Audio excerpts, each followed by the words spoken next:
अरे यार एसआईपी तो शुरू कर दिया मगर पहले नहीं पता था।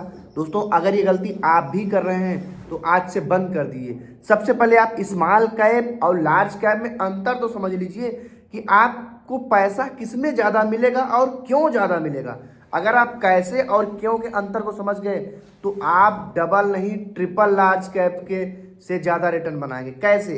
आप मान लीजिए सेम अमाउंट से एसआईपी लार्ज कैप में शुरू करते हैं और सेम अमाउंट से एसआईपी स्मॉल कैप में शुरू करते हैं, लेकिन अगर आपके पास 10 साल से ज़्यादा का समय है तो आपको 3 से 4 गुना ज़्यादा का रिटर्न मिलेगा स्मॉल कैप में। अब आप सोचेंगे सेम अमाउंट से ज़्यादा रिटर्न कैसे मिलेगा? क्योंकि दोस्तों स्मॉल कैप की कंपनियां बहुत तेज़ी से रिटर्न देती हैं। क्यों ऐसा क्यों होता है? क्योंकि दोस्तों स्मॉल कैप की ही कंपनी बड़ी होकर मिड कैप और मिड कैप की कंपनी बड़ी होकर लार्ज कैप बनती है। फिर आपके मन में आएगा सर स्मॉल कैप की कंपनी लार्ज कैप की कंपनी से ज़्यादा रिटर्न क्यों दे रहे हैं?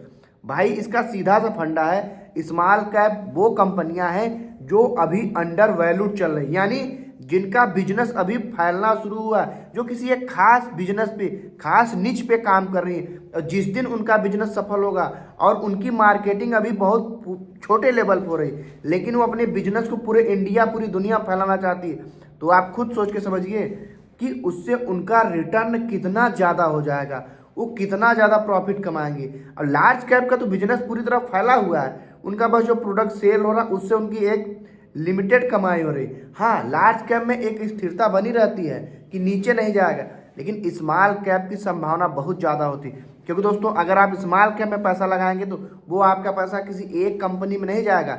स्मॉल कैप कई कंपनियों में पैसा लगाती है, कम से कम 70-80 ज़्यादा, बहुत सारी स्मॉल कैप कंपनियां 200-300 कंपनियों में पैसा लगाती, तो वहाँ से आपका पैसा डाइवर्सिफाइड है और आपका रिटर्न लार्ज कैप के मुकाबले